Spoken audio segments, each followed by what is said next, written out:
ऐसे बाबा जो लफंडर बनकर के घूम रहे हैं, चाहे वो धीरेन्द्र शास्त्री हो, चाहे वो ये यति नरसिम्हानंद हो, चाहे वो साक्षी हो, फलाने ढिमकाने तमाम ऐसे हैं जो इनके टूल किट गैंग का हिस्सा। हेलीकॉप्टर में घुमाओगे, किसने मना किया था?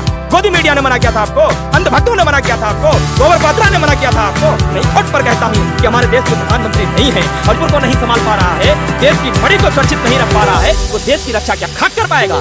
घंटे रात और दिन टेलीप्रॉम्प्टर का प्रयोग करके इस देश का प्रधानमंत्री प्रचार मंत्री बनकर सुबह से शाम तक टेलीविजन पर रहता है। इस देश का कि प्रधानमंत्री पद पर रहते हुए प्रधानमंत्री के लायक कोई भी काम उन्होंने 9 साल में नहीं किया है। इसका प्रधानमंत्री गूंगा है, इस देश का प्रधानमंत्री बहरा है। राहुल गांधी नेता हैं, जननायक हैं और इसीलिए तो अपनी जनता के बीच में गए हैं। उनकी बात को सुनने के लिए तमाम लोग जो अपने घरों को छोड़ने पर मजबूर हुए हैं, आज राहत शिविरों में रह रहे हैं, जिनके पास खाना नहीं है, रात को सोने के लिए बिस्तर नहीं है, जिनके पास पीने के लिए पानी नहीं है, ऐसे लोगों से के पास अगर राहुल गांधी मिलने के लिए जाते हैं तो ये तो बहुत अच्छी बात है। और मैं समझता हूँ कि जो भी अपोजिशन का नेता है, हर नेता को वहां जाना चाहिए। और अगर कोई ये सोचता है कि किसी नेता को नहीं जाना चाहिए तो कम से कम एक इंसान के तौर पर तो इंसान को जाना ही चाहिए। तो राहुल गांधी एक इंसान के तौर पर, एक विपक्षी लीडर के तौर पर और एक बहुत जिम्मेदारी पार्टी के नेता के तौर पर वहां पर गए, लोगों से मिले, लोगों से बातचीत की, लोगों के दुख और दर्द को साझा किया। जो काम आज राहुल गांधी वहां जाकर के कर रहे हैं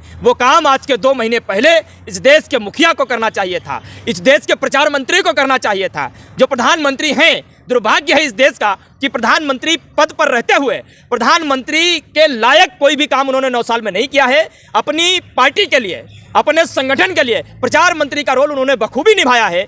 60 दिन से ज़्यादा हो गया मणिपुर को जलते हुए, सुलगते हुए, आपस में लोग मारकाट पे उतर आए, लोगों के घरों को तोड़ दिया गया, यहाँ तक कि मंत्री मिनिस्टर के घरों तक को जला दिया गया। 50,000 से ज़्यादा लोग घरों से विस्थापित हो गए, राहत शिविरों में रहने को मजबूर हैं। 120 से ज़्यादा लोग काल का ग्रास बन गए, इस लोक से परलोक गमन कर गए। और ऐसी स्थिति में भी अगर इस देश के मुखिया को, इस देश के प्रधानमंत्री को अगर दिखाई नहीं देता, वहाँ के लोगों की चीखें सुनाई नहीं देती, तो फिर मैं क्या कहूँ? इस देश का प्रधानमंत्री गूंगा है, इस देश का प्रधानमंत्री बहरा है। आज तक उनके ट्विटर हैंडल पर, उनके फेसबुक पेज पर या कहीं भी किसी भी जगह एक छोटा सा भी बयान आप दिखा दीजिए मुझे कि मणिपुर को शांति स्थापित करने के लिए दिया गया हो। जबकि 24 फिर भी मणिपुर को लेकर आज तक एक शब्द उनको बोला नहीं गया है। अगर राहुल गांधी वहां जाकर के वहां के लोगों से मिलते हैं, उनकी बात करते हैं, वहां मोहब्बत की बात करते हैं, शांति स्थापित करने की पहल करते हैं, लोगों से ये कहते हैं कि तुम अपने दिलों से नफरत की खलिश को निकालो, तभी मोहब्बत पैदा होगी। और जब मोहब्बत पैदा होगी तभी हिंसा से हमारा मणि बच पाएगी, भारत की मणि बच पाएगी, मणिपुर बच पाएगा। और यह काम जब राहुल गांधी करते हैं तुम उन्हें भी रोकने का काम करते हो। इसीलिए मणिपुर की जनता एक आवाज में कह रही है कि तुम खुद आना नहीं चाहते, प्रधानमंत्री को किसी को भेजना नहीं चाहते, मणिपुर में शांति स्थापित करने की पहल करना नहीं चाहते। अगर कोई आता भी है, शांति की बात करता भी है, तुम उसे रोकने का काम कर रहे हो। क्यों भाई?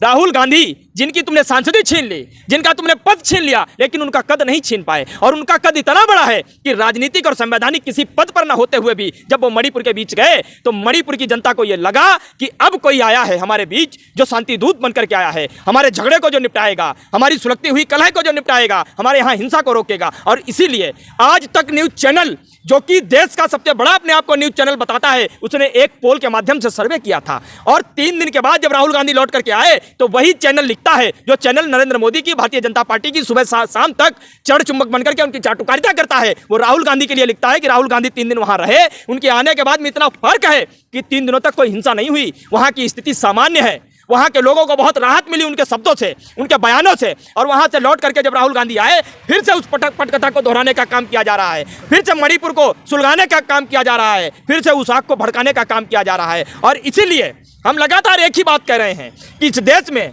लड़ाई कांग्रेस और बीजेपी की तो है ही, लड़ाई पक्ष और विपक्ष की तो है ही, लेकिन सबसे बड़ी लड़ाई इस देश में नेता और अभिनेता के बीच में है। नेता अपनी जनता के बीच, नेता मणिपुर में है, नेता राहत शिविर में अपने लोगों से मिल रहा है, नेता वहां के अपने घरों से विस्थापित हुए बच्चों से मिल रहा है, अभिनेता अमेरिका में टहल रहा है, अभिनेता मेट्रो में घूम रहा है, नेता वहां शांति स्थापित हो इस बात के लिए बयान दे रहा है, अभिनेता वहां आग भड़कती रहे इस बात के लिए मौन है। लड़ाई बिल्कुल स्पष्ट और साफ है, आप देख लीजिए। तो अमित शाह तो गए ना वहां पे, गृह मंत्री से नहीं रुक पा रहा, तो फिर राहुल जी से कैसे लोग मान रहे हैं उनकी? अरे पत्रकार महोदय, आपको मैं बता दूं कि जब गृह मंत्री अमित शाह वहां गए थे 25 से 28 हजार का आंकड़ा था जो अपने घरों से विस्थापित हुए थे। गृह मंत्री अमित शाह के आने के बाद ये आंकड़ा इतनी तेजी से बढ़ा कि 50,000 से ज्यादा लोग अपने घरों से विस्थापित हो गए, 120 से ज्यादा लोग मौत के मुंह में समा गए। किस बात के गृह मंत्री हो आप? अरे जब इस देश का तड़ी पार, जिस पे अंधाधुंध मुकदमे चल चुके हों, जो खुद अपने राज्य से तड़ी पार रहा हो, जो खुद अपने राज्य को नहीं संभाल पाया हो, क्या संभालेगा वो मणिपुर को? और एक बात और बता दूं आपको, जिस गृह मंत्री से, जिसने रक्षा की डोर अपने हाथों में थाम रखी है, वो यदि मणिपुर को नहीं संभाल पा रहा है, देश की मणि को सुरक्षित नहीं रख पा रहा है, वो देश की रक्षा क्या खाक कर पाएगा? और इसलिए मैं कहता हूं कि प्रधानमंत्री नरेंद्र मोदी समेत भारतीय जनता पार्टी के दो चेहरे थे जो आज तक देश ने पहचान नहीं पाए थे। एक चेहरा वो जो चुनाव लड़ने के लिए सिर्फ प्रदेश में जाकर के लंबे लंबे भाषण देता है, जुमले देता है, झूठ पर झूठ बोलता है, और एक चेहरा वो जब प्रदेश को जरूरत है, मणिपुर को जरूरत है प्रधानमंत्री के शब्दों की, प्रधानमंत्री की सहानुभूति की, तब प्रधानमंत्री वो मौन है, प्रधानमंत्री चुप है, प्रधानमंत्री खामोश है। और इसीलिए मैं डंके की चोट पर कहता हूं कि हमारे देश में प्रधानमंत्री नहीं है, और जो अपने आप को प्रधानमंत्री कहता है वो भारतीय जनता पार्टी का प्रचार मंत्री है। और यह बात बिल्कुल झूठ नहीं है, ये बात स्पष्ट और साफ दिखाई देती है। रही बात कि हम लगातार प्रदर्शन कर रहे हैं, हम लगातार आवाज उठा रहे हैं, हम वहां के मुख्यमंत्री के इस्तीफे की मांग कर रहे हैं, तमाम लोग ये कहना चाह रहे हैं काहे भाई इस्तीफा मांग रहे हो? आपको एक जानकारी बता देता हूं, वहां के मुख्यमंत्री पूर्ण बहुमत से सरकार बनाए हैं, वहां पर 32 सीटें हैं भारतीय जनता पार्टी की, बहुमत की सरकार है। और वहां का मुख्यमंत्री मेत्तई समुदाय से आता है। मेत्तई समुदाय इम्फाल की घाटी में रहने वाला समुदाय है, जिसकी 40 विधानसभा सीटें हैं। और मेत्तई समुदाय को एक जाति का विशेष दर्जा मिले, इसी चीज को लेकर पहाड़ी पर रहने वाली जनजाति, जिसको कुकी और नागा कहते हैं, वो विरोध कर रही है। और जिस जाति के खिलाफ विरोध है, जिस जाति के खिलाफ हिंसा भड़की, क्या उस जाति के मुख्यमंत्री को जिम्मेदारी लेते हुए इस्तीफा नहीं देना चाहिए था? हिंदुस्तान के राजनीतिक इतिहास में जब जब कोई हिंसा हुई, जब जब कोई आगजनी हुई, जब जब कोई दंगे हुए, तो वहां के सबसे जिम्मेदार व्यक्ति ने सबसे पहले इस्तीफा दिया, फिर शांति की पहल की, और फिर दोनों समुदायों के बीच एक वार्तालाप का चैनल स्थापित करके वहां की स्थिति को सामान्य किया। लेकिन वहां का मुख्यमंत्री ये कह रहा है मैं तो इस्तीफा देने गया था, मैं तो इस्तीफा फाड़ना चाहता था, लेकिन जनता ने इस्तीफा नहीं देने दिया। ये बात ठीक उसी तरीके से झूठ है जैसे इस देश के एक जुमलेबाज ने 15 लाख रुपए का जुमला दिया था। आप मुझे बता दो किसने मना किया था 15 लाख रुपए देने के लिए? तुमने मना किया था, तुमने मना किया था, देश की जनता ने मना किया था, अंजना ओम कश्यप ने मना किया था, गुल्लू देवगन ने मना किया था, चमन चोपड़ा ने मना किया था। आपने 2 करोड़ रोजगार की बात की थी, किसने मना किया था? हमने, आपने, जनता ने, गुल्लू देवगन ने, चमन चोपड़ा ने, किसने मना किया था भाई? अरे गजब का झूठ बोलते हो, मीठा मीठा गप गप, कड़वा कड़वा थू थू, और बन जाए तब तुम्हारी, बिगड़ जाए तो विपक्ष की, तो राहुल गांधी की, तो कांग्रेस की। अरे प्रधानमंत्री जी, तुम्हारा जो चेहरा था, दोहरा चेहरा, गिरगिट की तरह जो तुम रंग बदलते हो, बहरूपियों की तरह जो तुम रंग बदलते हो, आज वो देश की जनता के सामने स्पष्ट और साफ दिखाई दे रहे हैं। और इसलिए मणिपुर की जनता इस बात को कह रही है, जैसे कर्नाटक की जनता ने जवाब दिया, हिमाचल प्रदेश की जनता ने जवाब दिया, आज मणिपुर की जनता कह रही है कि जिस तरीके से तुमने मणिपुर को जलने दिया, जिस तरीके से तुमने मणिपुर को सुलगने दिया, जिस तरह से तुमने 50,000 लोगों को घरों को छोड़ने पर मजबूर होने दिया, जिस तरीके से 120 से ज्यादा लोगों को मौत के मुंह में जाने दिया, उसी प्रकार हम तुमको 2024 में सिर्फ इस सत्ता से बेदखल नहीं करेंगे, इस देश की सीमा से भी बेदखल करने का काम करेंगे। और इस बात को बत्ती बना करके प्रधानमंत्री नरेंद्र मोदी और गृह मंत्री अमित शाह मेरी कान में डाल लेना आप अच्छी तरीके से। सर, धीरेंद्र शास्त्री जो है से ये हिंदू राष्ट्र का मांग कर रहे हैं, भविष्यवाणी भी अच्छा खासा कर रहे हैं। तो देखिए, एक लड़ाई और है इस देश में, एक लड़ाई और है इस देश में। एक तरफ हिंदू हैं, एक तरफ हिंदुत्व है, और हिंदू खतरे में नहीं है, हिंदुत्व खतरे में है।